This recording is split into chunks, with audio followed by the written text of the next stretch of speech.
In this video, I'm going to show you how to crop a video in Adobe Premiere Pro. First, click on your clip, go to the effects panel, type in crop, and dragging the crop effect onto your video. From here, go to the effect controls, and you can here slide these numbers or adjust them however you want. So let's say left, I'll do 15%, and then I'll do right with as well 15%. That's how we crop a video.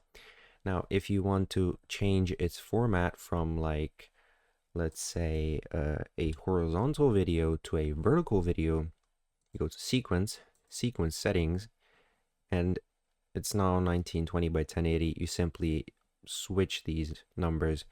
You type in 1080 by 1920, click on OK, click OK, and you can now scale your video to the aspect ratio.